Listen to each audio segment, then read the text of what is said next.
Hello and welcome to our video today on how to get a settlement started with the Mine Colonies mod.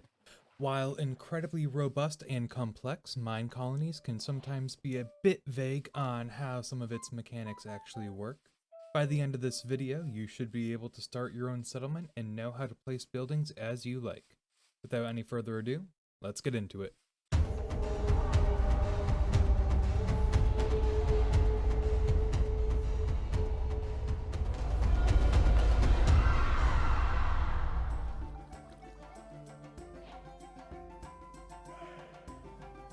So for this video, I'm playing in creative mode, so that way I don't have to spend too much time collecting all the materials we'd need for the builds we're going to show you, but we're still going to be taking all the steps that we'd need to do in a survival game.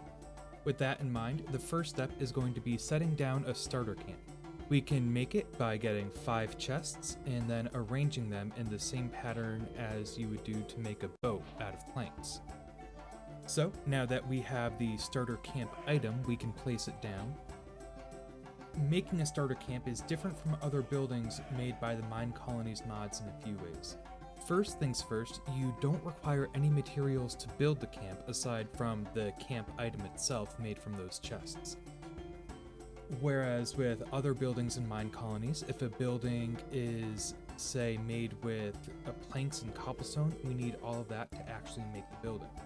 The second difference is that the spot where we place our camp has to be perfectly flat. It doesn't necessarily need to be dirt, I'm using it in this video, but it can be any blocks that is on ground level.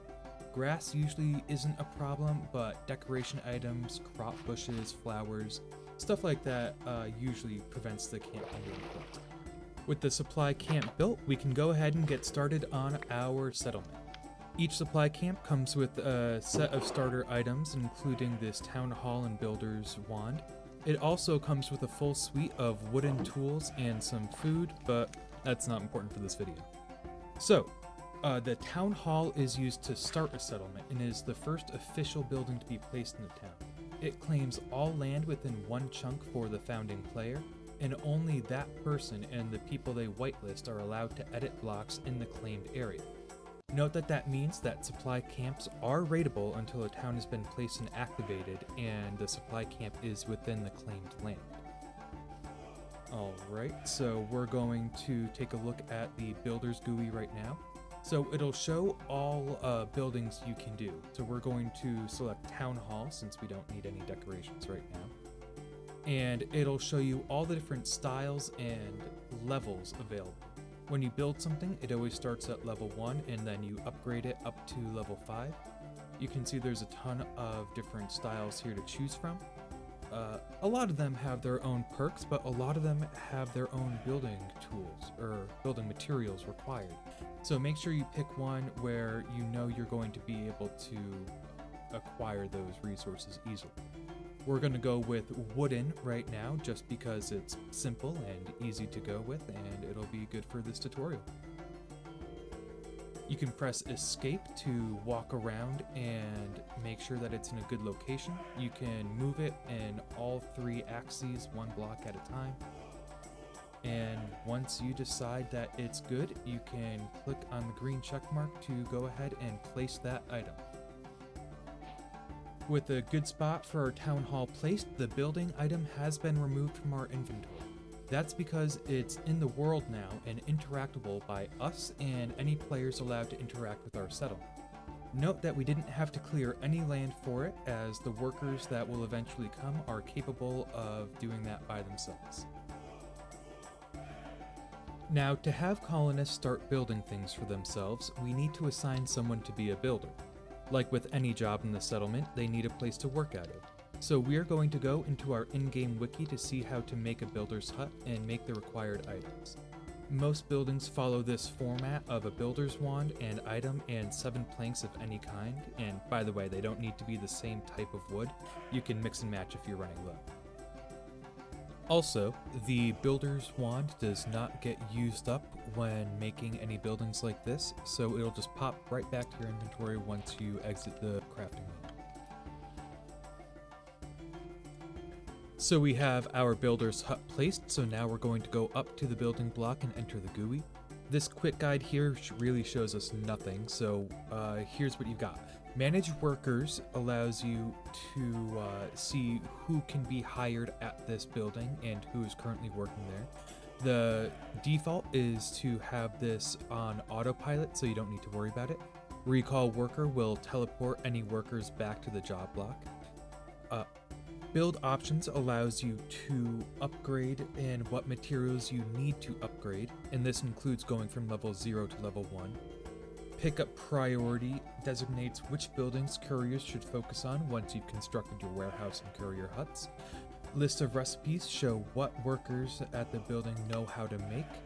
And teach recipe is self-explanatory. Different workers have the ability to learn different numbers of recipes and can use either 2x2 or 3x3 crafting format. Now that a worker has been assigned to the building, we need to give him some tools to work with. A worker's building level determines what quality tools they can use. Level 0 buildings that don't yet have a base can only use wooden tools, so we need to give our guy a couple of sets here.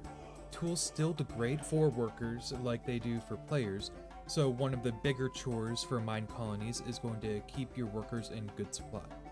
There are 3 ways to give workers items. The first is to go to their request tab and fulfill requests. This is my least favorite option since the game decides for you what to give if there are equivalents and only gives the minimum amount that the builder is asking for. The second option is to give it to the worker's inventory, and the third is to give it to the building's inventory. Alright, we've got a base layer ready to go.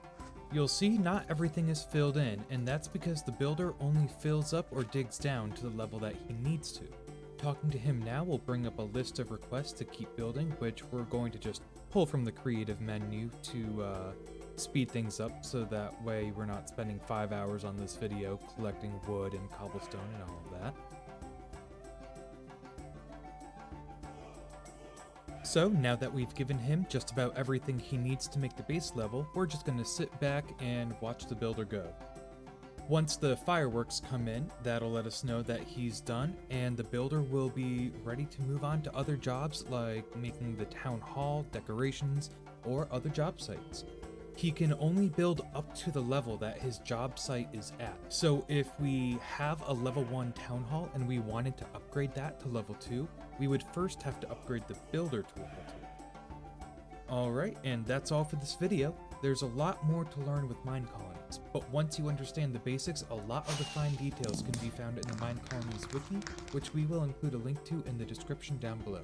Hey, thanks so much for watching this video. If you liked what you saw, please like and subscribe. It really helps a lot with YouTube's algorithm, and it lets me know what kind of content y'all enjoy and want to see more of.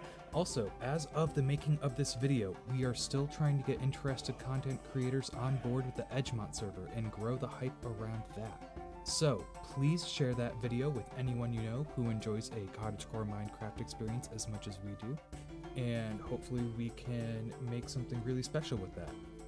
Alright, thank you so much for watching. Bye now.